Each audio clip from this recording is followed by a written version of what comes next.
I just want to show that I display the disclaimer before we I like it. start. I like it. You got to send me this. I'm going to start displaying it too. This is awesome.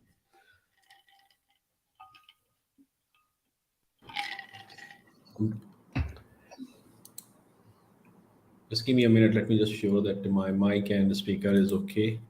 Yeah.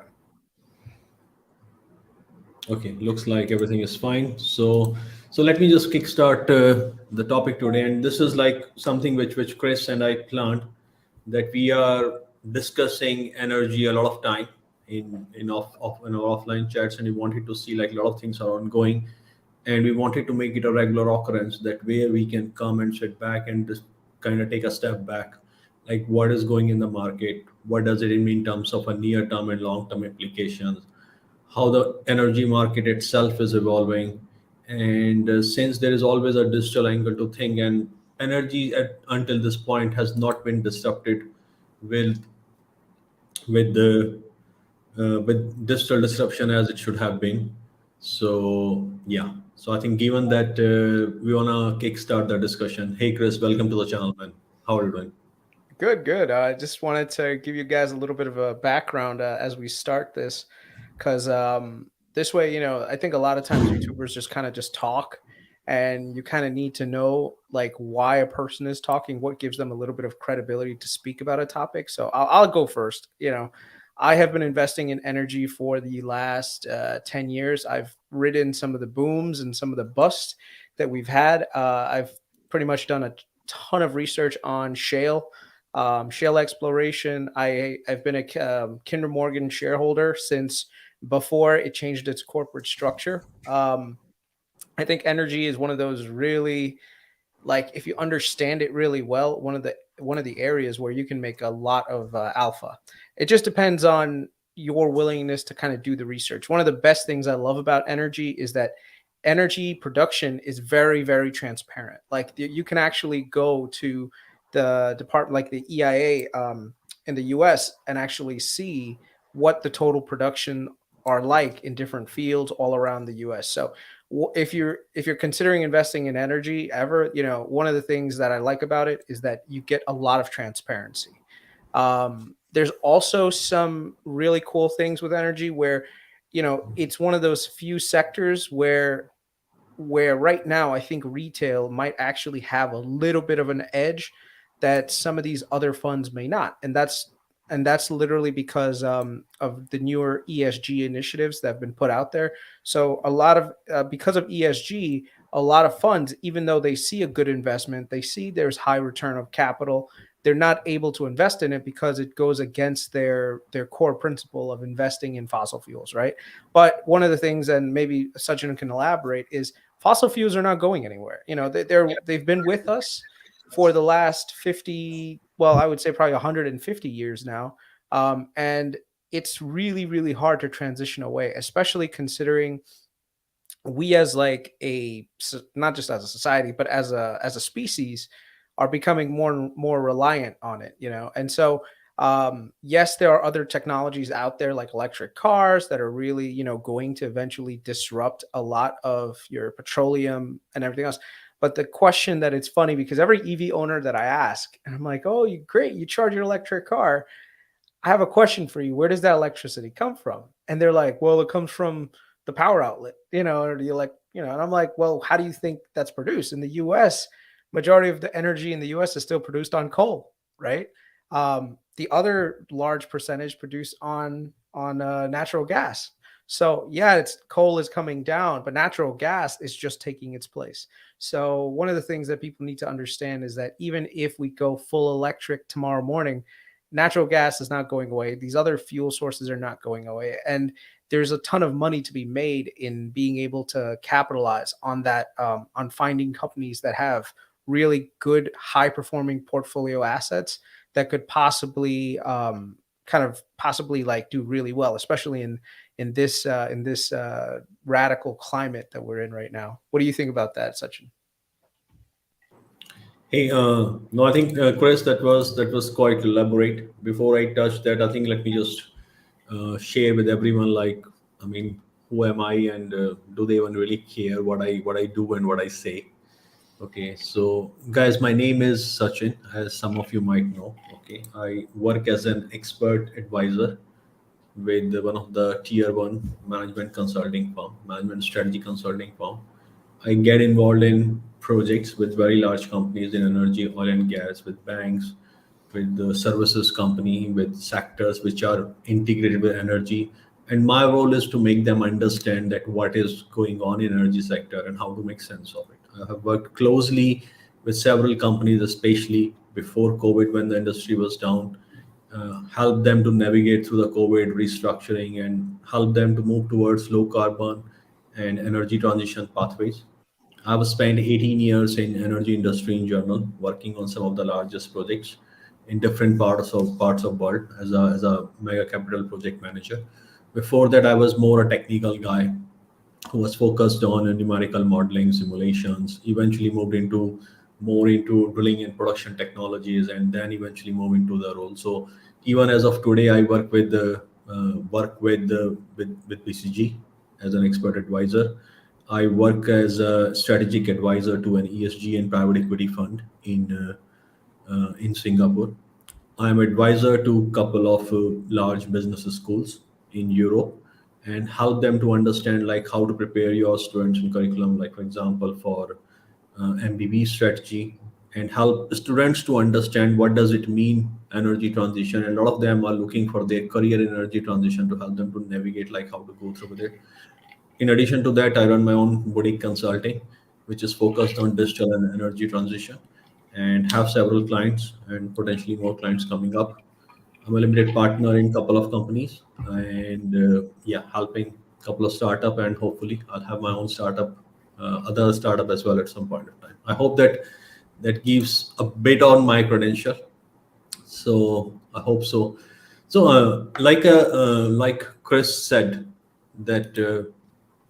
And I mean, oil and gas is not going to go away. I mean, see, we like it, we don't like it, but the point here is not about supporting one thing or another.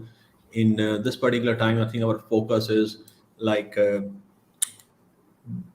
how does it impact us? I think, and that's something that we are going to take care of that part. See, the one portion is of energy, okay. And what happened? See, one of the things which I always believed in energy that it's always a self-defeating prophecy. Like, for example, if we go 2 years back and everybody said, oh, oil is dead. So what people did, people started taking investments out of oil and gas projects and they started putting investments all in renewables, which is pretty good in terms of move.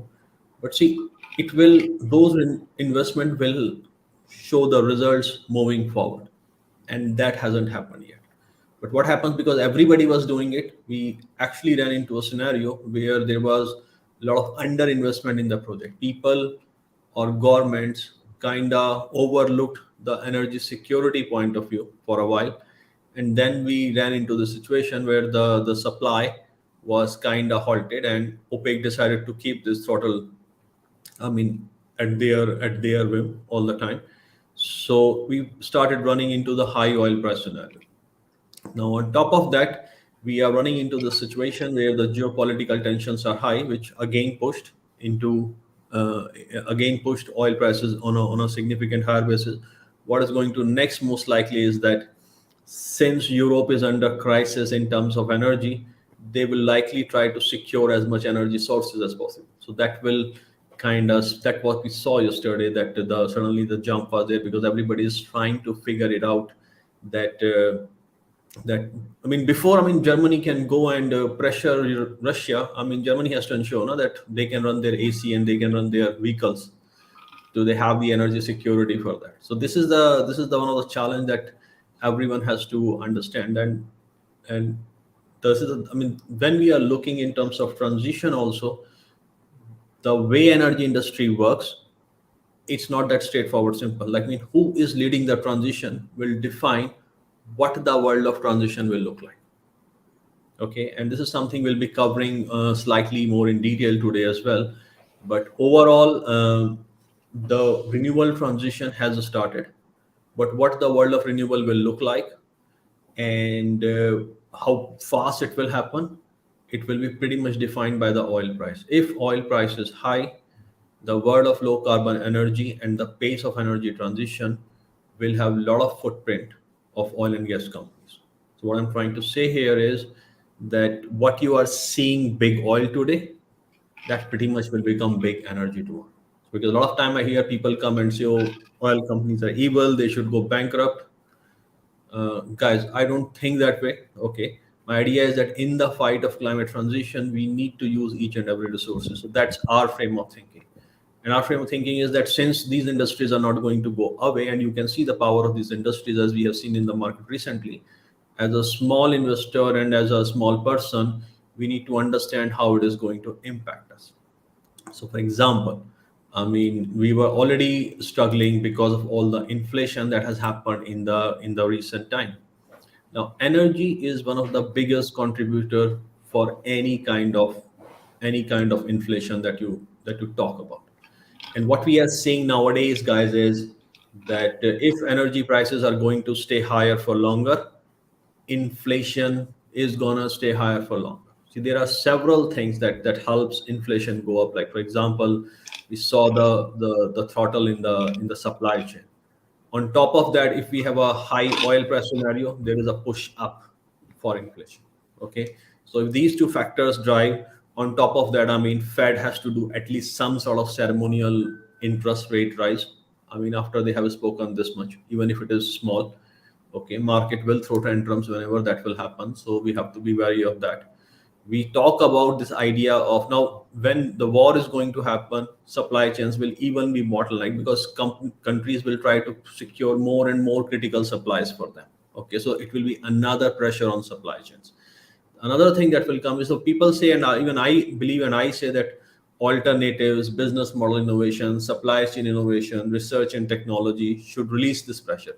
But guys, that's a low frequency event. That means that will take effect over a certain time.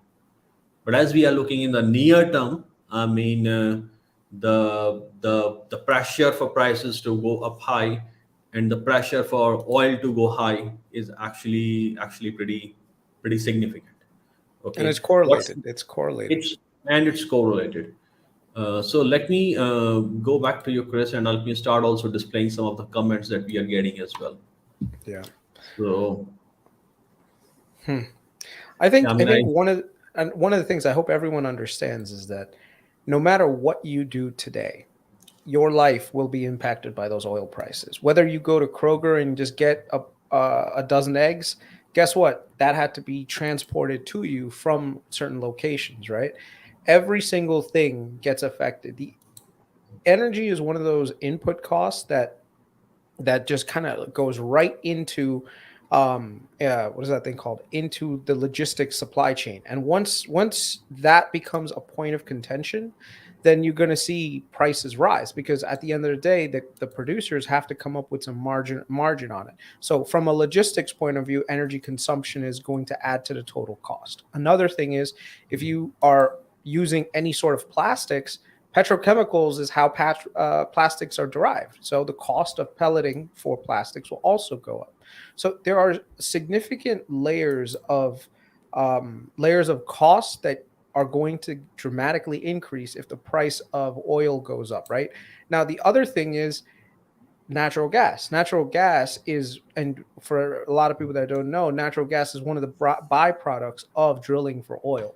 When you drill for oil, there's a natural production of natural gas. Now, the thing is, some parts of the world have a tremendous amounts of natural gas reserves. The United States benefits from that significantly. We have a lot of natural gas in this country.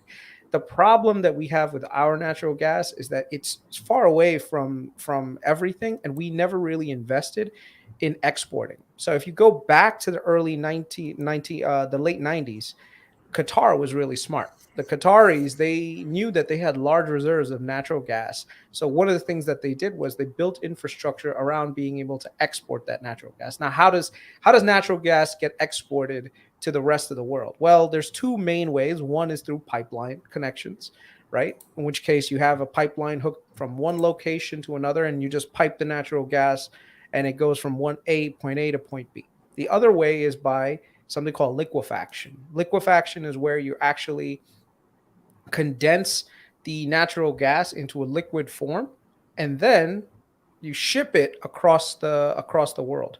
So right now, if you're looking at this, at oh, there you go, that's perfect. Yeah. So the U.S., because we never really considered ourselves to be like, a huge natural gas export, we never really invested that much into liquefaction.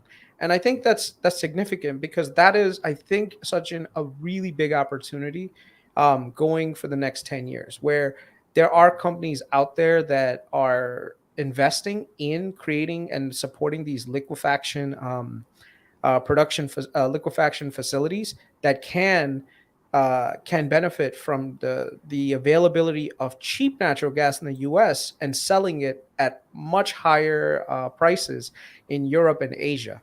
And right now, I think there's so many verticals that in the past you had to take into consideration before you can make an investment in that. But now it's come to the point where, because of this whole issue with Russia, it's going to end up becoming it's almost like a strategic necessity for the United States to kind of set up export facilities.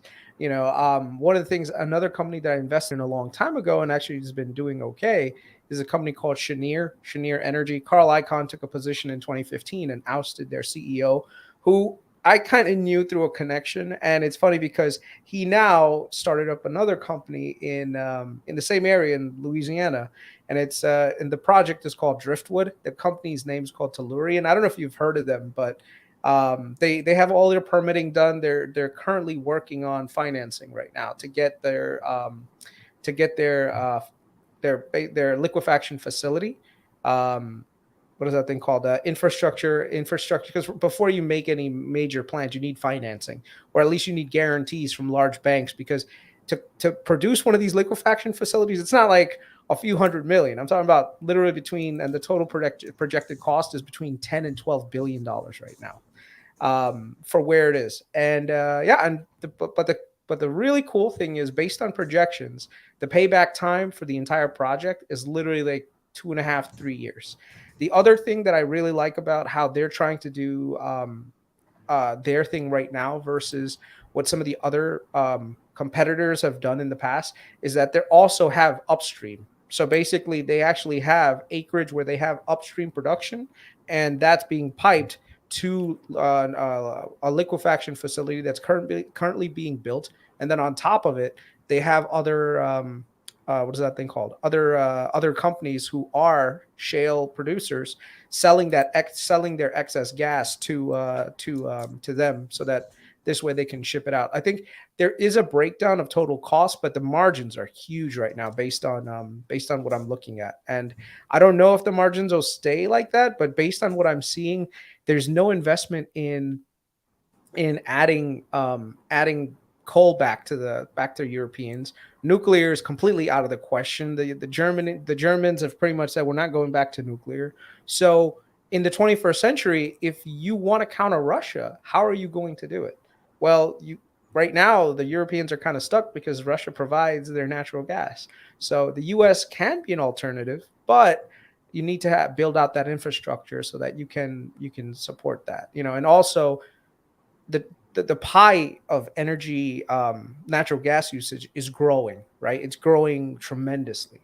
So that's the other big benefit too, because a lot of countries, not only are they growing in energy needs, but they're also diversifying away from coal, because coal is such a bad pollutant. There's so many other things, chemicals that get released into the air, and the cost of energy production through coal is really cheap, but it's really dirty at the same time. So I think right now the 21st century is, well, the next 10 years, or at least the next decade, is going to be defined by how the world transitions from our current environment to what we need in 10 years, with also the electrification of the what is that thing called, the transportation grid. That's another huge driver in electricity usage. Well, how is that going to be there? So someone said, what about solar, wind, and geothermal? So I'll knock each one down individually, right? I'm not saying that there's no place for it. Trust me, that will become the mainstay by 2050. So the first problem with solar is that if you look at it, the cost of solar is super cheap because most of the solar manufacturing is subsidized. And who is the main producer of solar panels in the world right now? China. So right there, if you're trying to get away from one adversary, you're going to move into another adversary. So right now, the Chinese produce, I think, between 80 to 90% of the world's solar panels. So I'm talking about photovoltaics. So that's a problem. And the other thing is also with that, there's a lot of input costs that have to go into making solar, right? That's kind of cost prohibitive. That's why only the Chinese right now are able to do it, and they're actually taking a loss on it just to be the leaders in solar.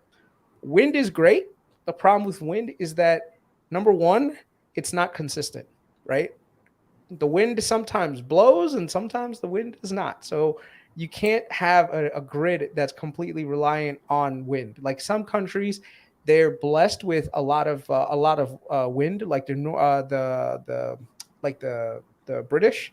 They have around their island, they have a ton of wind that's always coming around there. So they can actually build it out.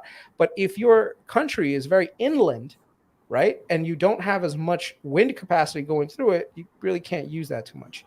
Same thing with geothermal. Geothermal is also good, but there's a limited use cases for it. So geothermal, like Iceland uses geothermal really, really well. Like I think majority of their energy production in Iceland is done by geothermal. The problem is not everywhere can you have geothermal. Like New York City, there's no geothermal locations around us, right? We're not near a volcano. We don't have any active areas where you can tap into the geothermal. So all three of those are great things that we can possibly use, but it's going to almost be a portfolio of assets as opposed to just being a single one that we're going to be able to use. So go ahead, Sachin. I think I've been talking too much. No, I think that was important. And since given this is our first live stream, I think people have to understand that the world of energy is actually very integrated. I mean, it seems very simple. So let me take a couple of things I think which you discuss and probably help audience to help understand a little bit. See, for example, like Kris said, that natural gas is a byproduct of oil and gas. See, guys, what happens in reality is we treat oil and gas as liquid and at gaseous state, but in reality, the phase, and since there are a lot of nerds here, I mean, phase is quite complicated. So phase is mixed. Okay, so normally what happens is like even in the gaseous state, you will have some sort of dissolved hydrocarbons, and even in the hydrocarbon, you will always have some sort of gas. So what happens is like when you produce oil, the pressure changes, so this gas kind of separated out. And what oil and gas companies used to do for a very long time, they used to burn this gas. And this is what we call the flaring. And you go to oil and gas field, and you will find a lot of time that they are burning something around it. Okay, that flaring is pretty much because the idea is that if we take this gas and if we want to utilize it for fuel, there is you need a gas sale agreement, you need significant amount. So flaring was a big problem, and it is still a problem in many parts of the world also at this particular time. So a lot of time I don't have a video that can show like how the flaring look in general, but that is pretty much like if you go to an oil and gas field, you can find a lot of time that there is gas being burned. Okay. Now, having said that, there are fields which can be pure dry gas also. When I say pure dry gas, that means these fields have been matured enough that the kerosene has reached level where it's only methane coming out of it. So there can be dry gas field as well. There can be gas field. When you produce gas out of it, can have a very high composition of CO2 and H2S. This is what we call the sour gas as well. So Sachin, just one thing, sorry to interrupt, but one of the things, and that people have to remember, is methane itself is much, much worse for the ozone layer than carbon dioxide. That's why people flare it. So a lot of people in here are probably like, well, why are they flaring it? Well, the reason why they flare it, which is they burn it off, is because when you take CO2 versus methane is much, much worse. I think it's almost between 10 to 100 times worse, depending on the concentration that you're releasing into the air. Sorry about that. Sorry to interrupt. Go ahead. No, I think that's quite important one, because it will lead to another discussion as we move forward. So guys, that is the part of the gas. And guys, when I started my career and I had a meeting with one of the executives from very large super major, and we were going for an FID, and the guy told me, what is worse than, drilling. And later I learned that he picked it from a book, which I read it, that what is worse than drilling a dry well? A dry well is a well in which there is no oil and gas. Okay, you only find water. So now this is the oil and gas industry, so finding water is actually dry. Okay, so a dry well, if you drill a dry well, that's bad. But if you find gas, that even worse, because those days building a gas into some sort of business model that can be sustained was actually very complicated. And production from subsurface can how do I say, it has its uncertainties. You cannot predict it with confidence. Over the time, technologies have gone better, but you can also screw up that how you're operating the field. If you screw up the operating envelope, your results can also be compromised based on that. So when the LNG came in, everyone started jumping. Okay, now you can move gas from one portion to another. But then people wanted it to be more profitable, so people started building larger and larger and larger LNG projects. Now, what everyone missed, and this is where one of the critical problem for oil and gas started, that led to the crisis in 2014, 2015. See, when you increase the size of a project because you are focused on unit development cost, you don't realize what you are compromising. Increasing project size also increase the project management and the engineering complexity of the project also. So yes, I'm doing a lot of project, and people talk about why Gorgon struggle in Australia, why FLNG Shell is a disaster by many standards. It is because on one hand you are going to increase the size of product, so you can say my unit development cost is going down. But guys, business is not done in unit development cost, and this is what people forget. And all the analysts sitting and saying, oh, this is margin, that is margin. No, guys, you need to take cash out of your pocket, you need to put it in the system, you need to run the engineering working, you get the product out, you need to sell it and get the put cash back in. So when you underestimate the engineering complexity of projects, then the mega capital project failures start. Okay, and this is one of the big worry that renewables have to face now, because the problems in mega capital project management are not limited to oil and gas. They are everything. You are building a nuclear reactor, you are building a submarine, you are building F-35. They are all mega capital projects, and they all do that. Everyone says because we need to get the cost down, we need to increase the size of the project, and then you make choices that at the end of the day your engineering becomes complicated, your project becomes complicated, and you suffer later on.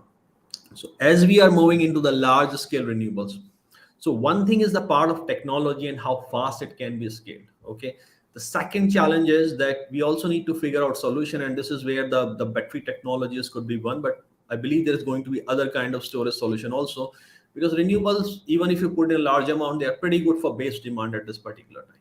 But then you have the variability in the demand, the peak demand, it goes down, or the seasonal variability in that particular point. And if you want to regulate that kind of demand using renewables, you need to have a kind of a distributed grid and kind of a storage, some sort of storage that can actually be managed with that. This is what happened in Texas, that everyone saw what happened when people blamed it on renewables. See, renewables were not to be blamed for that. The people who were selling renewables, that renewables on ground has replaced oil and gas today, they were the problem here. Renewables is a different kind of source, and it is going to build a different kind of grid and structure around it. So we need to focus on that part, because only then it is going to happen moving forward. Back to you, Kris. Yeah, I mean, there are a lot of there's a lot of things with renewables and like the newer technologies that are out there that can really help in our transition. One of the things that I really like about renewables is that depending on the type of renewable, you can put it much closer to population centers. One of the biggest challenges, and I don't want to say challenges, but it's a challenge, is that when you build a grid, right? When you build a power plant, you build it traditionally away from your population centers. Why? Because one, if you have any sort of like, let's say it's nuclear, right? No one wants to build a nuclear power plant in the middle of New York City, right? or a major city. So you have to build it further away from the usage location. What that does is that adds to the amount of energy loss that tends to happen from transporting it from one location to another, right? So let's say you have the energy grid. Think of it like almost like a giant web. The further the energy production site is from the usage site, the more you're going to lose in that transmission process. So the efficiency goes down. So one of the great things about renewables is that, most of these are just like solar panels or even wind. You can place them closer to urban centers, and if you can place them closer to urban centers, that means that you have less of a loss. One of the areas that I think the U.S. has underinvested, and that's why we really needed this infrastructure bill to get passed, is that you need a very reliable grid. If you don't have a reliable grid, that has downstream effects that can turn you into a banana republic tomorrow morning. Like, it's one of those things that right now we are very blessed that we have continuous power 24 hours a day all the time. But if at any point we end up taking that for granted and say, you know what, yeah, the electricity always works, and we don't invest in our infrastructure, number one, we're losing out on efficiency. That's I think a major issue. So the cost of everything is going to be higher than it could be if you invest in better transmission capabilities, better power stations. The second thing is you leave yourself open to attacks from outside entities. One of the major areas of weak fault points that the United States has is our old grid. Right now, the Russians, if they, and they're really good at hacking, if they got into our grid somehow and they were able to disable even one or two key areas in the country, literally you'd have New York City overnight would have blackouts. The largest financial center in the world would be blacked out overnight. That is the power of well, I don't want to say that is the seriousness of what we're talking about. So I think one of the few things that we also have to realize is there are companies out there that sit on top of these major disasters that could happen, and they literally protect us, and they don't really talk about it much, but they're out there. A lot of areas right now we're moving towards a much more secure grid, and I think right now I normally want to keep the conversation towards just energy, but I think this is an important thing to talk about, especially with everything that's going on with Russia, and we're talking about energy security. So we have to take into consideration that we have to become more efficient, but also at the same time protect our grid by making it safe and making it diversified. So if we diversify our grid, we're not wholly reliant on one source of energy. And I think that will be like the next 10 years, the discussion that we can probably have in 10 years from now. So right now you can see, that's what flaring looks like. That is excess natural gas that's being produced by oil wells, that the cost of taking that gas and bringing it 100 miles this way or 50 miles this way to a location, think about it. It's the amount of infrastructure that you need to transport that gas is a vast quantity of vast amount. So what ends up happening is instead it's just cheaper to flare it. Now, Sachin, I don't know if you know this, but there's these two guys who came up with this really creative idea, and they're millionaires now. What they did was they actually went to some of these oil wells. They took the natural gas that was coming off of it, built a mini generator using the excess natural gas, changed it to electricity, and built a crypto mining rig on the property. And they're actually generating millions of dollars because they're getting the energy for dirt cheap. No, I agree. Yeah. I saw that, and a lot of like companies like Baker Hughes. I know. I mean, Baker Hughes is actually has this business model where they go to different rigs, they use the gas, and at the end of the day generate electricity and use that electricity for the power requirement. So that is another thing that is happening, guys. Let me take this question. I mean, Kris has expanded on it. Let me explain something else because I think there is more to this.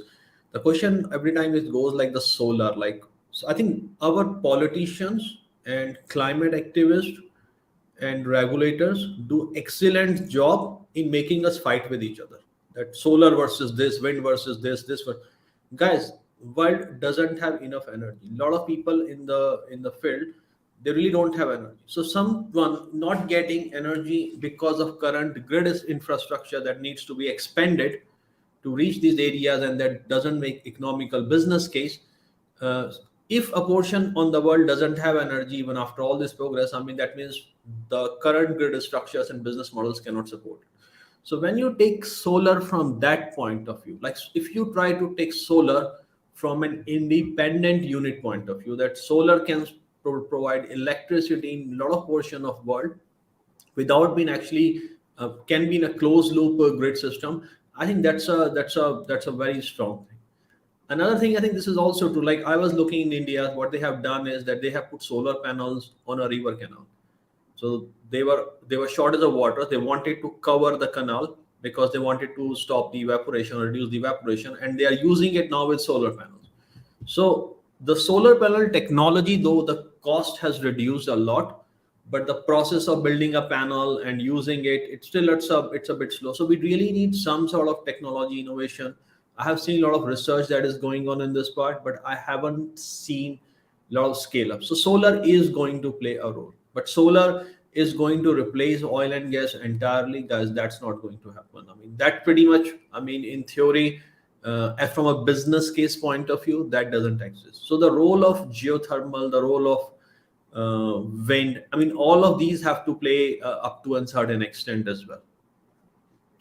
Okay, let me just take a couple of things which are important. I think this is, I think, something which is important, and I want to cover, and I want to ensure that everybody understand it right.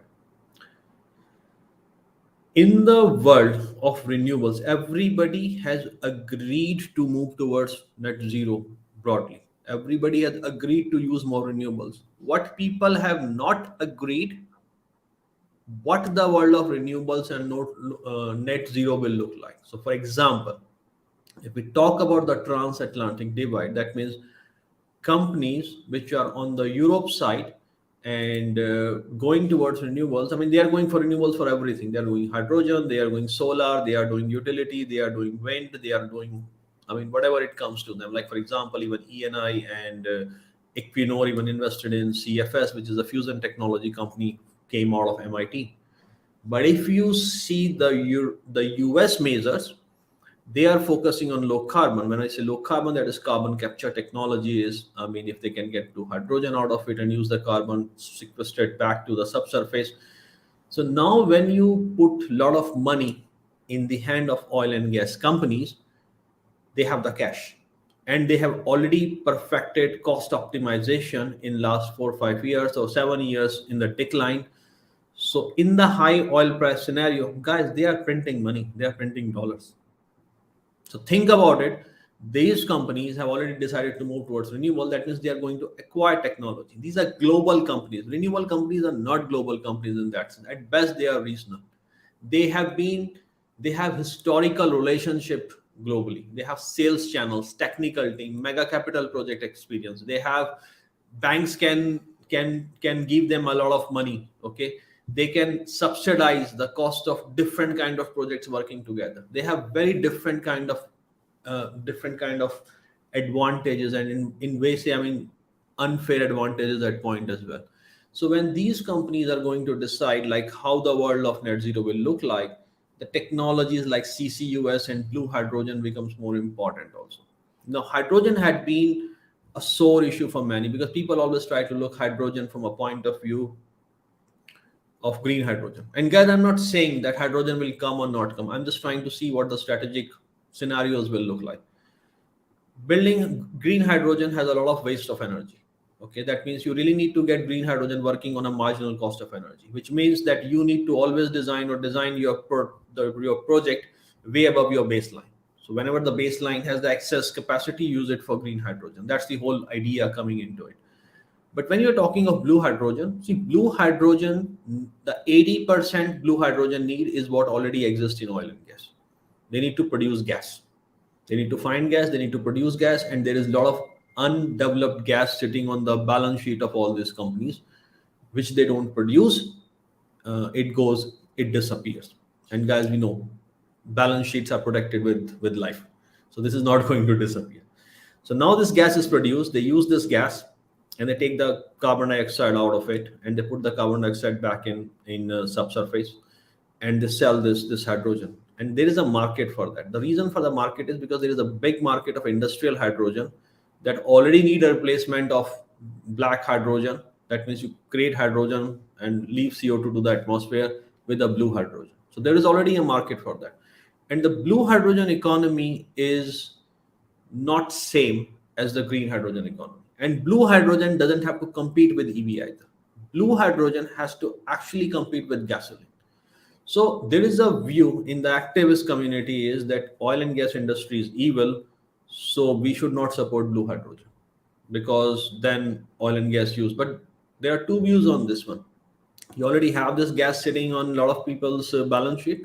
Should we use it or should we not use it? That is one way to look at it because we don't have.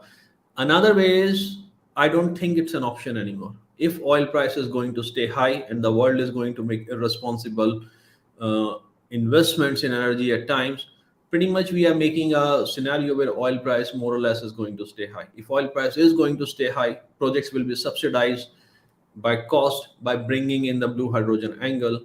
And if these companies have a strong foothold over regulatory committees, they're lobbyist, yeah, I mean at the end of the day they will get government funding in terms of building hydrogen infrastructure. Okay, so when we people talk about the discussion in terms of blue hydrogen versus uh, how do I say like EV in general, see the it's more complicated than that. And at the end of the day what matters more is that what technology is being pursued by people who are in power and who are making a lot of money as well. So just be thoughtful of that as well. I mean, it's not about right or wrong. We're not discussing that part. We are discussing what probably is going to happen in the world. And that's what the strategic thinking is. They try to see that we are here today and what is happening here today, where it leads. Okay, and how you can course correct it. Okay, back to you, Chris. I see you send me an IEA chart. I've displayed it. Yeah, so this is the chart for production of solar modules by country. So as you can see right now, the major producer, if you scroll down just a little bit, Sachin, so the countries are visible, just scroll down just a little. Just a minute. Yeah, there you go.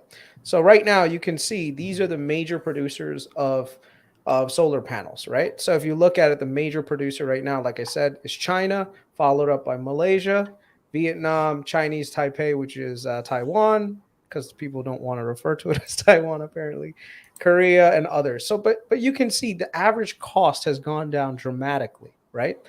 The problem is that if all of us go towards solar, the input cost would actually go up much further as well. The other thing is not all locations on the planet are viable for solar panel. There's efficiency. Some parts of the world have a lot of solar that are always going to be coming around. And then there's other parts of the world that no matter how many solar panels you put, the efficiency will never make sense. So in the UK, depending on where you are, it's or Washington State, it's always rainy and muggy over there. Whereas if you go to Florida, Florida or California, you'll have tremendous amount of sunlight. So that's also the other thing with efficiency. Also, the other thing is land usage. When you think of it, you know, large scale solar plants, like literally miles and miles of photovoltaics, they don't necessarily make the most economic sense unless you have a lot of days where you have a lot of sunlight, right? So that's the other thing. So solar is one of those things, like I said, is it's going to be limiting the ability to generate enough electricity to be able to replace the hydrocarbons that we have right now. Like I said, I think the energy transition is going to be one of a portfolio as opposed to a one source. I do have personal opinions about nuclear. One of the things that I really liked about nuclear is nuclear has the ability to actually, and it's carbon free, the ability to actually generate a significant amount of energy.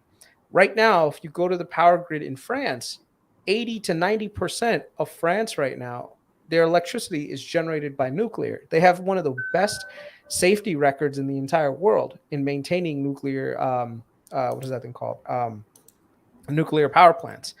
The Chinese are also building a ton of nuclear plants because they know that they're actually one of the China's biggest weaknesses is their lack of natural sources of fossil fuels. So they have to come up with creative ways so that in the future they're insulated against any sort of one cut off from the United States, right, for oil and natural gas, and same thing with the Middle East. One of the reasons why I think the U.S.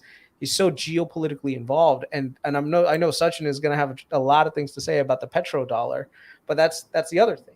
The U.S.'s main power in the last 50 years, a lot of people think it comes from the U.S.'s military, but honestly, I was in the military. I can tell you, it's not the military; it's the ability to regulate petroleum and or pretty much oil via something called the petrodollar. So right now, if you look at how oil is traded, everything is done in dollars, right? Because of that, it gives the U.S. a lot of ability to actually, I don't want to say regulate, but they have the ability to influence markets disproportionately. So right now, in order for the U.S. to maintain that influence, it has to sometimes get involved in these messy wars. So, like an example, Iraq and the Middle East, a lot of people think that we went there so that because we wanted the oil. Like, let's go fight them, let's take their oil. That's not why we went. If anything, and this is a bit of a conspiracy theory, so don't I don't want to conspiracy, but in order for the U.S. to maintain its power and also the value of the dollar, it needs that petrodollar to stay at the top. I don't know if you have any opinions on that, Sachin, on that, but go ahead if you do. No, I do. I mean, I've been in 18 years in industry and advise so many companies and regulators, so I have to have an opinion on that one. It's right or wrong, I don't know, but it's an opinion. It's so, guys. First thing, which is very important, I think, going back to nuclear. See, the problem with the nuclear is tainted. Okay, it is one of the strongest source of energy. So I was helping this one country to build their economic roadmap, and I was putting nuclear in there. Then somebody told me, a very senior bureaucrat, dude, don't do it. I said, why? He said, man, nobody is going to give us the nuclear technology. Okay, then this is one of the biggest challenges, that countries don't trust each other when it comes on nuclear. Okay, I mean, do you really think that if world moves to nuclear, that people will say, okay, let's put that US is okay putting nuclear reactors in Iran? No, it doesn't happen that way. Okay, this is also one of the challenge that we are going to face with when we are going to scale up the fusion technology. And by the way, guys, I'm up for it. I think this is because if the fusion technology is successful, think about it. A lot of assets that are sitting on the balance sheet of a lot of these companies, they are worthless then. So if this technology is successful, a lot of people will fight and take control of it. And it doesn't matter that countries don't trust each other for fusion technology. And I'll tell you why.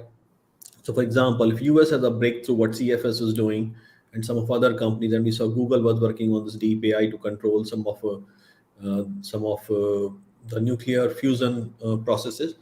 See, eventually Russia, any nuclear country will figure it out. Be it China, be it Russia, be it India, be it Pakistan, be it France.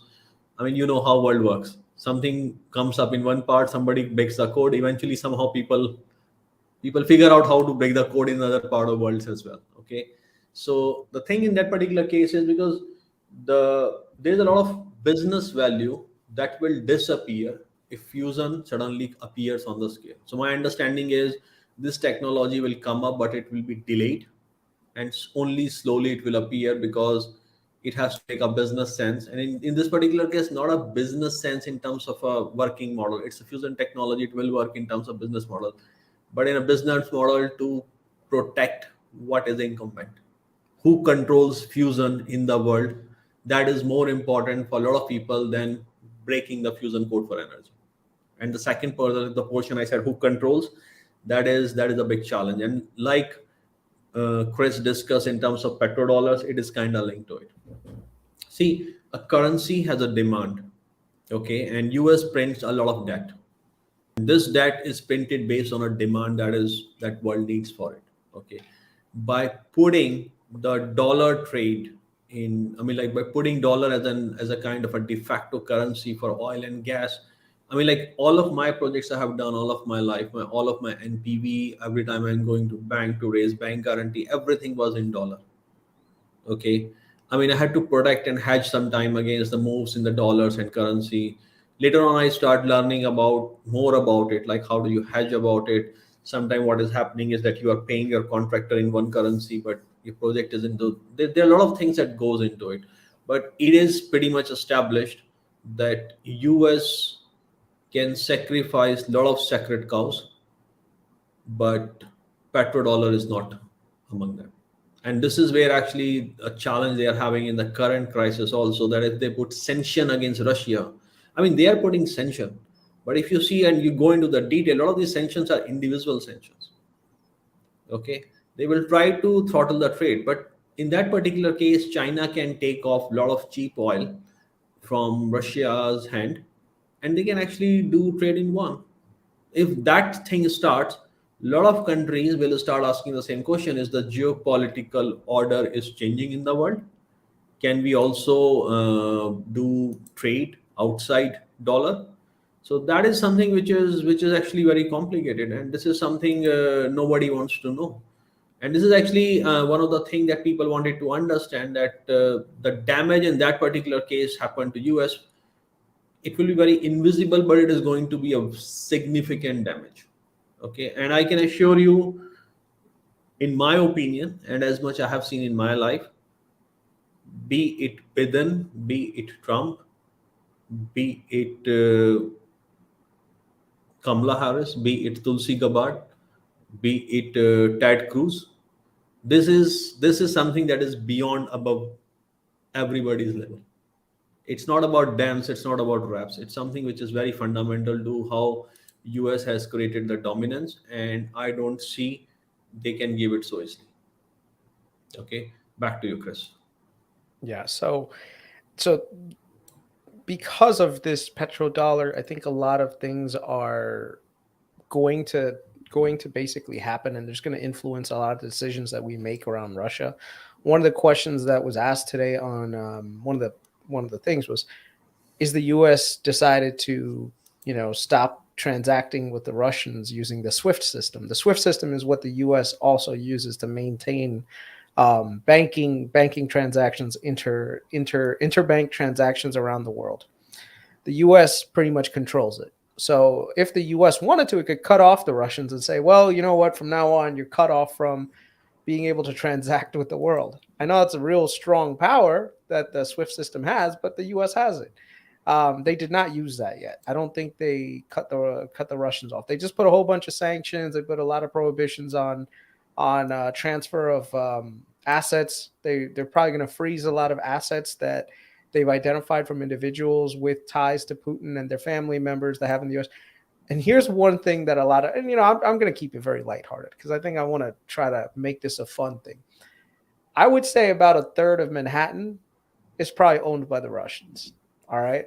Now, what I mean is not every building is owned by the Russians, all that, but there is so much money in the world right now, especially in London and in New York, where Russian billionaires have bought up tremendous amounts of assets. I'm talking about buildings, all right, commercial, residential, or all sorts of buildings. If you go to London and you look at, I guess, Billionaires Row over there, you'll find a ton of oligarchs that actually have assets in foreign countries.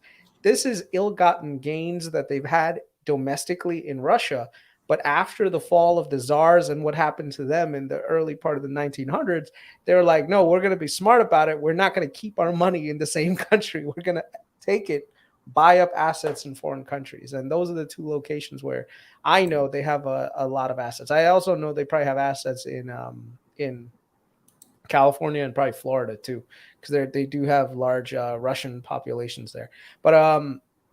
But yeah, so they own a significant amount of real estate outside. So now, even though technically those assets almost become now a liability, because what happens is, imagine you're a billionaire, you want to take your money out of your country because you're afraid that Putin loses power tomorrow and the change of guard comes, and the regulators, they know that you've been stealing money from the public for the last 20 years. They could take all your assets. So what do? You take them to another country.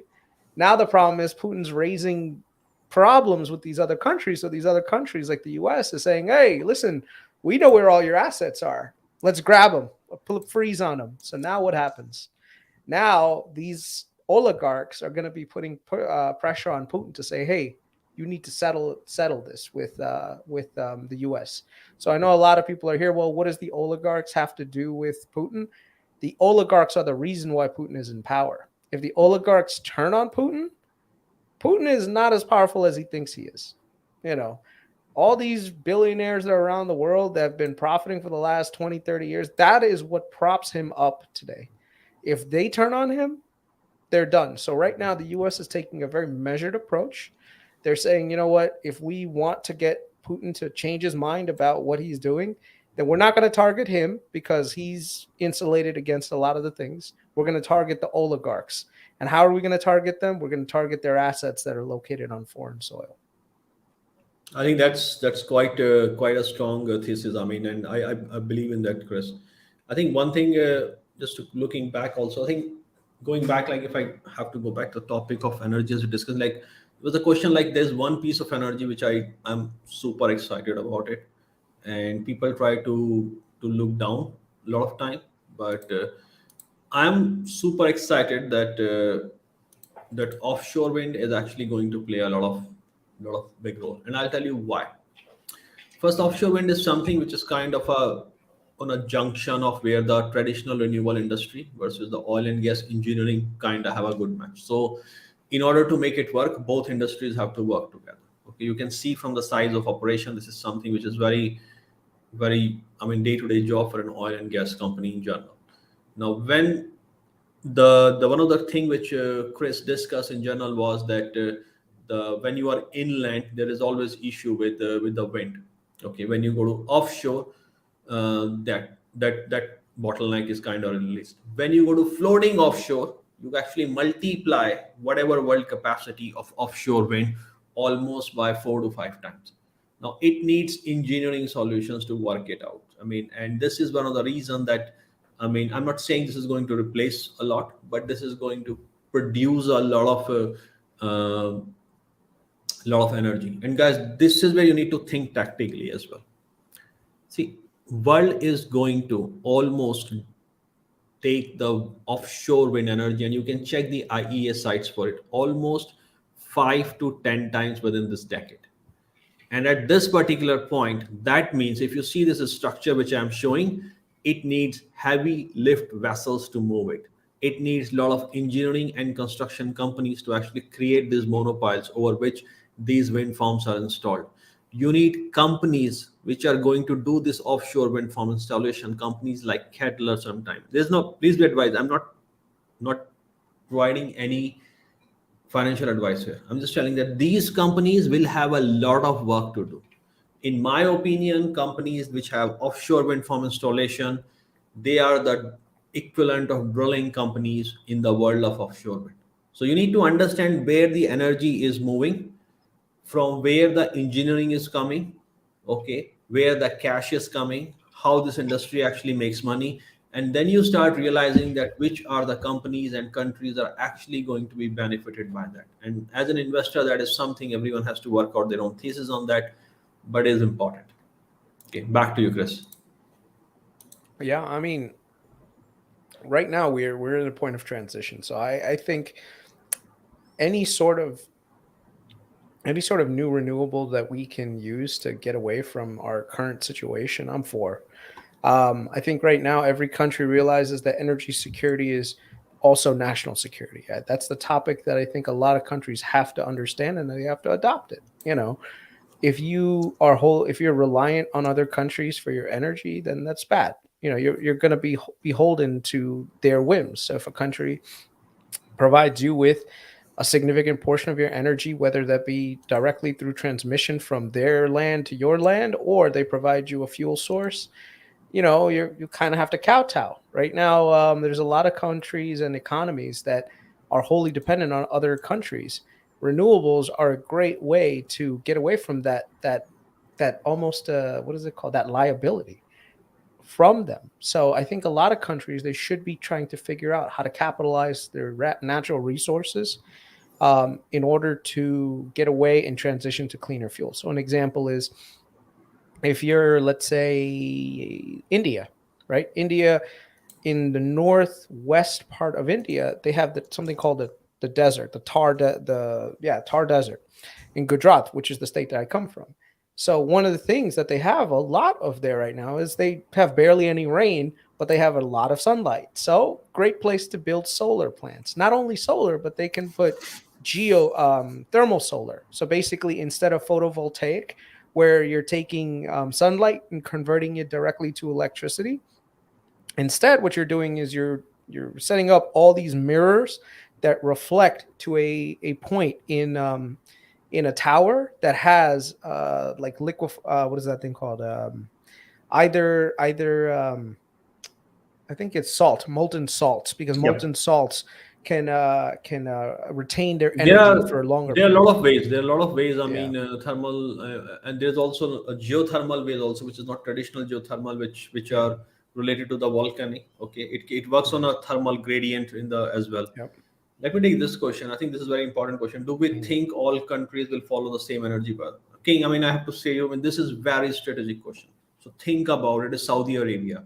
They have a $2 trillion company, plenty of oil and gas sitting on their balance sheet. They literally decide in a way that what is the oil price is going to look like. Okay, so for them, the world of energy transition, and they have also committed for a lot of change. They, for them, it will make a lot of sense to move to a path where oil and gas has to play some sort of role. Oil and gas engineering has to play some sort of role. So they will try to take it. Now, think from countries' point of view like India, who traditionally has been 84, 85% of net importer. Okay, now they are in a very catch 22 situation, because on one hand they import a lot of oil, and on that imports they have actually built a very vibrant downstream and midstream industry. Okay, but you cannot become a world power if you do not have energy dependency, and that's the such world of China and India, that if you cannot understand and you cannot get these things right, you pretty much so they don't have a choice. They need to move away as much as possible from oil and gas, and this is why they rely a lot on coal also, because they really don't want to give up coal. They want to increase nuclear a lot, but they really want to move away from oil and gas as much as possible. Now if you take the case of Canada, or of, let's take the case of Europe, which is more prominent. I mean, they decided to shut down a lot of nuclear, uh, and you can see what kind of mess they are. They, you see what UK is doing in terms of renewables, and they are doing CCUS, they are doing offshore wind, they are doing solar. That's a path they wanna take in. But so the energy demands and energy supply in Europe is going to look very different how it is looking some parts in Asia. So in short, countries will follow different paths, and that will result to a different kind of geopolitics moving forward, because certain technologies and certain supply chains over the time will become more successful over the others. Back to you, Chris. Such and just one thing I was going to say. So some of the things that we say, I'm going to try, especially because this is our first podcast, to define a little bit. So when we say upstream, right? Upstream is the location where that energy is being taken out of the ground. So think of it, bringing it out. So if you have an oil well, that's called upstream. So if you have a, right, then you have something called midstream. Midstream is basically the transportation infrastructure to take that energy source from point A to point B. So an example is pipelines, right? So you need an oil pipeline to go from point A to point B. That's midstream, right? Downstream is what is that? Is that's where the oil is refined and It's a things like that. refinery and the retail and sales. Right. So retail and sales. So when you go to your gas station, you go to refineries, that's all downstream. So when you think of energy, there's three terms that we always use. One, upstream, two, midstream, and three, downstream. So if you look at energy producers, right, there are companies that own the oil wells and they produce the oil. Then there are other companies that own the infrastructure. And that's where I like investing, infrastructure, because that's guaranteed money. Or I don't want to say guaranteed money, but basically, if you own the infrastructure by which that oil or natural gas that's transported, right, it's almost like a toll, right? So do you want to invest in the truck that goes over the bridge, or do you want to invest in the bridge so that when that truck goes over every time you get paid a certain amount? And these midstream companies, they throw off a tremendous amount of cash flow too. So that's the other thing. And the other thing is they have these long-term contracts, so they're insulated against a lot of these up and down fluctuations in the market movement. So an example is, if you're an oil producer and you say to me, okay, Kris, I want to use your pipeline. I said to you, okay, I will negotiate a deal for the next 5 years. You will pay me $5 per barrel of oil move from point A to point B, right? Whether the price of oil is 100 or whether it's 50, it's not my problem. That's your problem. So guess what? Now, because I'm the only infrastructure provider, you have to kind of say, okay, yeah, I'll do it. Or you could take your oil and put it on trucks, and then it'll cost you 10 times more. So you're not going to do that. So now you have to kind of rely on me to support that infrastructure. So now price goes up. Right now, the midstream guys, oil went up to 100, doesn't matter. Oil goes down to 25, does not matter, because guess what? The infrastructure is just there, right? So in terms of investment stability, I love investing in midstream companies. Go ahead, Sachin. Anything you got to add to that? No, I think that's fair. I think, guys, this is what you need to understand, that it's all about risk and reward. What kind of reward you are looking like. Upstream in this regard is always like high risk, high reward. So what was happening last 10 years, that upstream companies were burning a lot of money, the reward was not had. Investors are asking that the risk reward ratio has skewed for a lot of these things. Let me just take one question which I was just seeing. I think it's important, is like, I was on the offshore wind topic, and the question was like, how do they interact with the environment, the wind farm? Guys, the answer to this question actually depends on whom you are asking. Okay, so let me try to be as neutral as possible. See, in my opinion, and I have done several ESG studies on this part, okay, the environmental footprint of an offshore wind farm, if done well, is actually less than a lot of other sort energy kind of sources. Okay, there is always going to be a footprint. Okay, people will show you pictures that how these blades have been disposed. See, there is always a decommissioning abandonment issue. There is always a footprint issue, and I hope industry will become more and more mature. Guys, when oil and gas started, I mean, it was nuts. Okay, compared to, you need to see this movie, There Will Be Blood, and then you will see how the start of oil and gas actually happened. So yeah, I mean, my view is that it is going to improve, and it's less. Now I have a question for Himanshu, and it is interesting because yesterday oil was 104, but all of these companies, like for example, they didn't.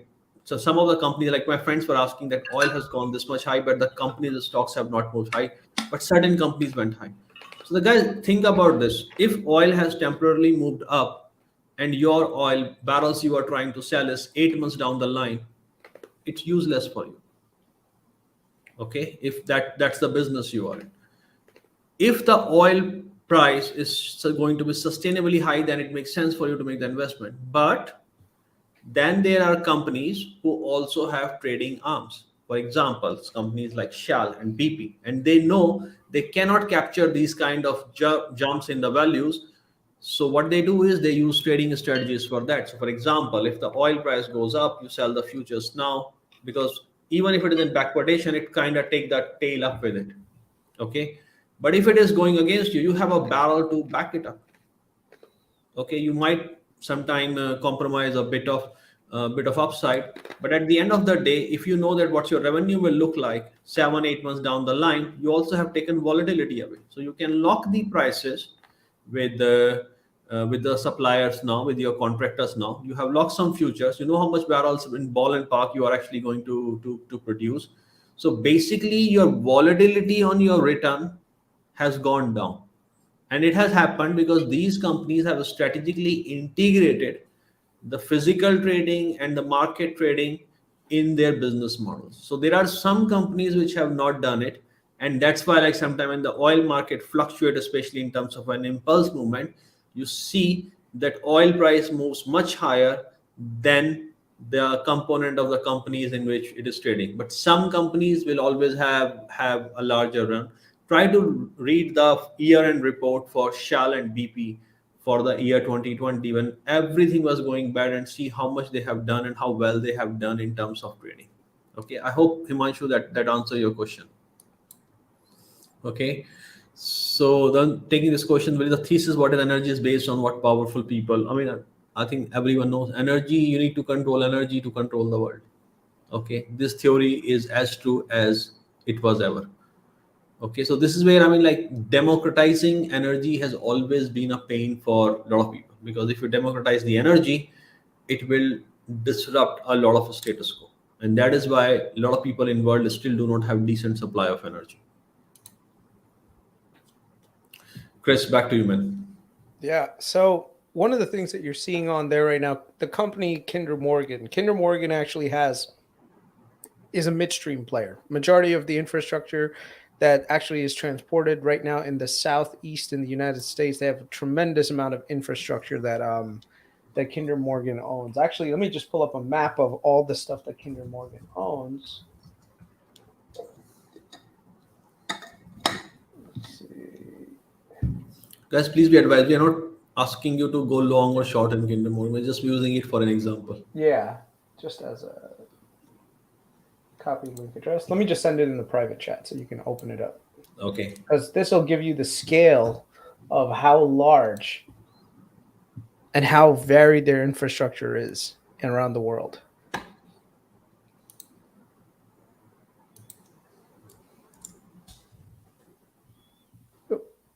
Just do me a favor. Just type in Kinder Morgan infrastructure map, and it should come up.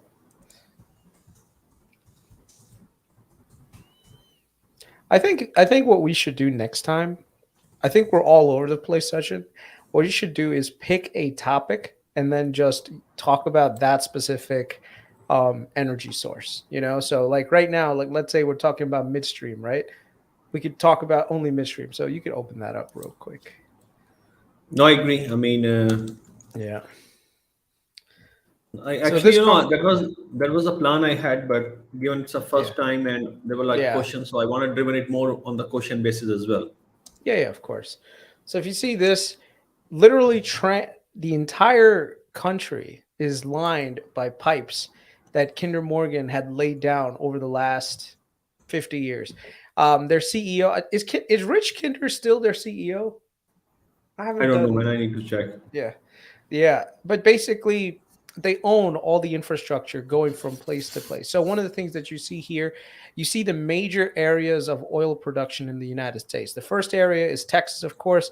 Texas has a lot of oil, but also because of the shale boom, they have a lot of shale areas too. The one that that you guys might have heard of more openly is something called the Permian Basin, right? The Permian Basin is in Texas, along the. I don't have control over the screen, so I can't really show you What guys. do you want me to do? The Permian Basin, where is that on the map?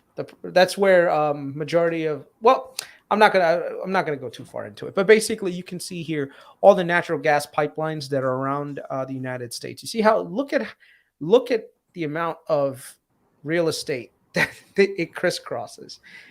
So very much everywhere that there's upstream, Kinder Morgan provides that midstream effect, and basically they generate their money like that. The thing is, though, there's a lot of costs that are associated with it. So a lot of upfront capital cost that are required in order to build these infrastructure projects. But one of the things that most interests me right now is if you look down where Louisiana is, Sachin, like you see where the word Cyprus is right there. That's the prime area where a lot of the U.S.'s infrastructure is for oil transport and gas from the Gulf all around. This is why, and this is one of the major strategic fault points for the United States again, because anytime that area gets hit by hurricanes, the price of oil. So one of the things that, and believe it or not, they have probably the best statisticians and weathermen in the world, because at any given time, a hurricane could come and just throw your entire infrastructure off. So right now, if you work in oil and natural gas in the United States, you're probably working in that area, and it's really fascinating to see how much of this country is actually supported by all the natural resources that it has. No, I agree. So this is where the Permian is. Okay, Yeah. basically it goes across the New Mexico and Texas boundary. Yeah. Okay, and Permian is the king of the shale oil revolution. Yep. And Bakken is up north in Dakota. That's the Yeah. other thing. So Bakken, if you go all the way up, you see KM midstream up there. That's another region where there's a lot of shale deposits. And maybe one day we should do a podcast describing shale complete. I love shale, by the way. Just I let you know, I know everything about shale from the bottom of it all the way to the top, even some of the technologies that Kinder Morgan profited from. I don't know if you ever saw where they took carbon dioxide and pumped it back into the wells I to know. I actually, mean, like I said, I used to be the numerical modeling and simulation engineer. These are yeah, the things I used to model the impact of like yep, reservoir. yep. One of the things I do want to talk about, and I think it's important, is that Palantir partnered with this company. Right, I know a lot of our people they crisscross and they follow us for our Palantir stuff too. And let me explain why that was such a big contract that not a lot of people spoke about. The scale of Kinder Morgan is so large, they're producing more data than they know what to do with, right? They also generating a tremendous amount of capital. So they have the money to pay for that data to make sense. The other thing is efficiency gains, even a 1% efficiency gain for Kinder Morgan is equal to hundreds of millions, if not billions of dollars of cost savings. And that just goes right to their bottom line. So the most ideal companies, in my opinion, that need digital transformation are energy companies. Because one, saving any sort of value or any saving any money and increasing efficiency goes right to that bottom line, right? Other industries, the payoff is so large, like it takes years before you see a payoff. With regards to Palantir and working with Kinder Morgan, if they're able to juice out those efficiencies, they'll literally have $100 million contracts in the future if everything works right. So like I said, right now, that's one of those partnerships that I'm super excited for that I wish more people would talk about. No, I agree, and I can confirm on the data angle that you touched upon because I worked in industry, I worked on the digital transformation, a lot of projects up there. I mean, uh, there's a lot of data we never use. There's a lot of data we don't even figure out even how to process. So it's a quite a big angle. And that's what I said that energy industry is still in its infancy in figuring out how to use data. It's an engineering industry, okay, but it's not a statistician or like analytics kind of industry. So they are just learning these tricks as of now. So yeah, I mean, when this contract came, I do believe I think it is something which could be quite big because US. I mean, especially think about this point of view, guys. When you're looking for energy, is no longer a luxury, especially in the volatile environment. It is going to be a security issue for some time. So people are likely to spend more than they should be. Okay, so this is how it is. It is going to look like. Okay, guys, if you have any specific topic which you would like us to cover, okay, as we are running ahead in this podcast now, let us know. We'll focus on that part, okay, since it was more a chat driven discussion at this part. And I agree with Chris that we'll make a more a formal structure on the topic before we actually open it for Q&A in general. Okay, and in the meantime, you can also drop us the topics that you would like us to cover in our upcoming podcast as well. Okay, and guys, I mean, we've been in industry for a very long time. Okay, if there is something that we don't know, then at least we know someone who can cover it. We can bring a more guest as well. So yeah, I mean, energy is what I do. And over the time, the reason I know digital is because within energy sector I moved into like the digital strategy and digital implementation project, but I'm not 100% digital guy. I'm 100% energy guy. Okay, so that is something, I mean, feel free to bring up. Chris, any final advice or any final words you want to say? I would say we're moving into a very different world where data analytics is going to become a really, really big part of every industry. But the one industry that I'm really, really excited for is energy because there's so many use cases. And the one thing, like I think I was just saying it before, any savings in terms of efficiency gains have three major benefits. Number one, it's better for the environment, right? Because now you're using less resources to get more resources, right? So that's what efficiency is. When you're trying to build value, you want to put as little work as possible into getting the maximum output. So that's number one. So if we somehow are able to produce more energy without sacrificing too much, that just means that we're gaining efficiency, which means that we're benefiting, environmentally. So that's number one. Number two, cash. Energy companies have tremendous amounts of cash flow. So when you're trying to do business with companies that have tremendous amounts of cash flow, that's good because you are less likely to hit something called counterparty risk. And if you think oil and natural, see, when you go to these companies and say to a company like I don't know, that isn't generating that much revenue, and you say, look, I have a product that's $6 million a year, because that's what Karp just quoted on his on the call. These companies are like, $6 million, man, I better do everything I needed to do. $6 million for an oil and natural gas company, dude, it's literally a pin drop for them, right? So the potential for gaining contracts in the oil and natural gas space for Palantir is much more palatable. And oil and natural gas companies are probably the most innovative companies in the world in terms of adopting new technology. Okay, because it just means that means that it goes right back into their efficiency. It goes right into their bottom line. They can see those bottom line dollars accumulate over time. That's why if you look at one of the biggest contracts in the world that Palantir has right now is with BP, right? $1.2 billion when BP made a strategic investment for 10 years. 1.2 billion. Imagine that. Big. 1.2 billion upfront, like not upfront, but they didn't get the money upfront like that, but over that's a 10-year contract. Literally, who signs a deal like that? Right? So I don't know what the terms of the deal on this Kinder Morgan deal is, but that's big. And I see Palantir right now, if they're not doing it, and Palantir, you're listening, guys, you need to start going after these energy companies. They're all looking to digitally transform. They've got the cash to do it. They've got the ability to do it, and they can pay for data scientists like nobody else can. So I would say this to you: stop trying to entice these Google people or these other people to sell ads. Go after these people. The So I energy is think, probably the yeah, best I place to think they go. are going now because one of the thing was they were under the exclusivity agreement until I think early last year with BP. Yeah, So that yeah. was something that was holding them back, and Mm-hmm. now they don't have those kind of.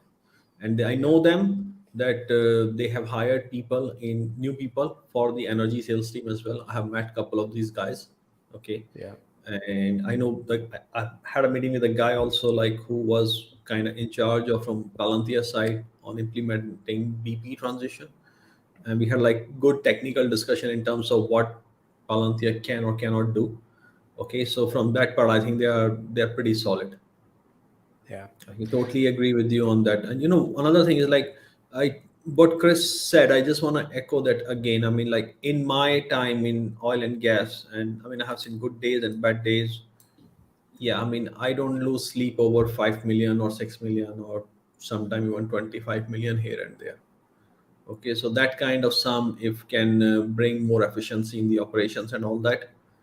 Yeah, I mean, guys, a lot of time like the digital oil field project I used to do, the one I did in 2013, 24, 14. I think that has a 2% uplift on reserve, and that 2% uplift on reserves, that whatever it was remaining was I think around 27 million barrel.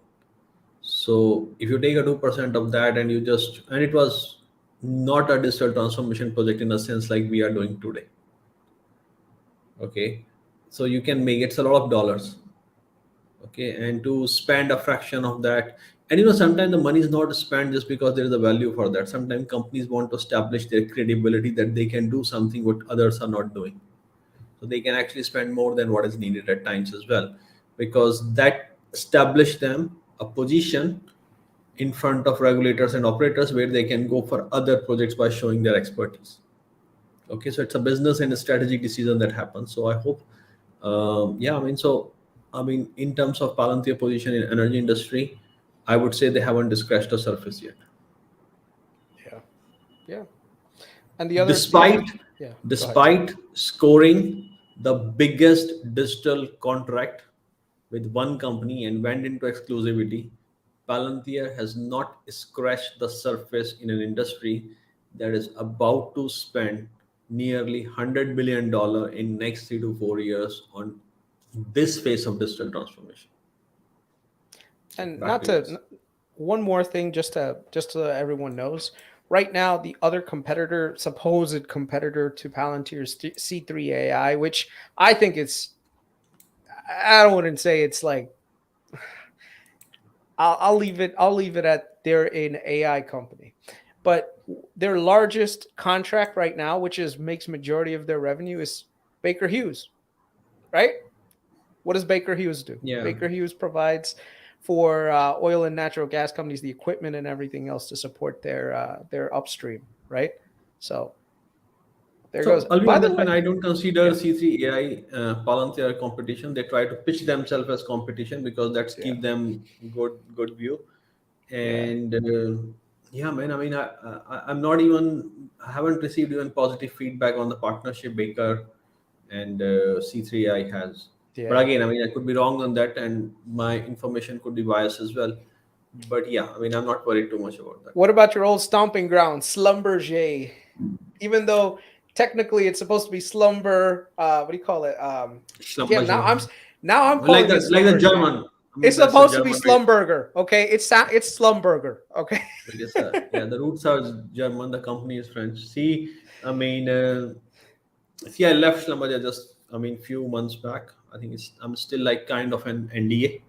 I mean, to speak carefully about them because I have to like it's like a 12 months since you leave the company before you. So I was leading the digital and marketing strategy for data, AI, and insights, okay, for the company. And but yeah, I mean, like I spent my career there. I mean, when it comes for oil field services technology, they are league above everyone. When it Yeah. comes for digital technologies and core reservoir characterization, they are the only company to have a good solution, which So, is, so I here's mean, here's here's the question: what exactly does Schlumberger do? So I think a lot of people, they're still, even me right now. I know 90% what Schlumberger does, but I'm like 10% always confused on what Schlumberger does. I know Schlumberger is almost like your digital your production consultant. They do all the testing of your wells. They do all sorts of things. But what would you say that Schlumberger does really well? so see the guys. I mean, Schlumberger provides end-to-end services for all kind, whatever you do in oil and gas and whatever you need. And they are the top of the line when it comes for technology. I mean, it's a drilling, it's production engineering, completion energy engineering, project management, integrated project. I mean, they have a very large software division which creates softwares for all kind of analysis that we do. It's a I mean, their software division alone is like worth like several billion dollars, like several tens of billion dollars, I would say. I mean, their revenue is like in above $1 billion. They acquire seismic. I mean, seismic division has been sold, but processing of seismic.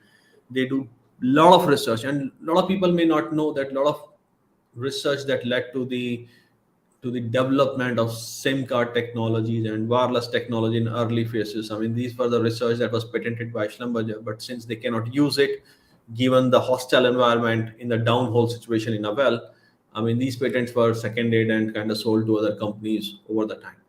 Okay, it has attracted some of the best minds in its time. I mean, oil and gas industry as a whole is now in a drawdown in terms of attracting better talent for now. But some of the smartest people I have worked with, I mean, I met them in Schlumberger, whether they are there today or not. So in terms of technology, and now they have committed. I mean, they are going into hydrogen, they are going into different kind of lithium batteries and other things as well. And let me not speak too much about it. Okay, let but the idea here is that this is one of the engineering marvel, how I Yeah. see, and I'm biased because I have worked there. I have learned a lot of things. I have done my internship there. This is a company I dreamt to work. I mean, so they are top of the line. That's all I can say. So one of my friends used to work for Schlumberger, and let me tell you, Schlumberger pays well. That was the one thing that I remember. That's understatement. That's How- understatement. yeah, If you say Schlumberger pays well, that's understatement. They pay well above all of their peers. I mean, that used to be the norm. I mean, of course, it has changed over the time and given the decline. I never worried in my Schlumberger career about salary raise, or I thought about there was a day in my Schlumberger where I thought that I'm not paid well. I never. So yeah, I Oh think that's man. all from my side, guys. I hope some of this discussion will try to be more organized and focused, but we just wanted to be engaged because we had a small crowd today. We wanted to ensure that you can ask priority questions and we can answer some of the reflection on that. So hopefully from that part, I believe that some of the stuff that we discussed could be of your use. So I think having said that, I think that's all from my side. I have nothing else to add. Keep dropping your questions to me and topics you want to learn, and we can actually pick these topics as we move to the next week and beyond after. And now we'll try to focus on one topic per podcast, and you can actually choose that whether it's more suitable to you or you want to skip it and you want to do something better than that. I will try to post the agenda beforehand, and we'll stick the agenda very strictly as strictly we can. Okay. See you guys. Take care. Bye. Take care, everyone.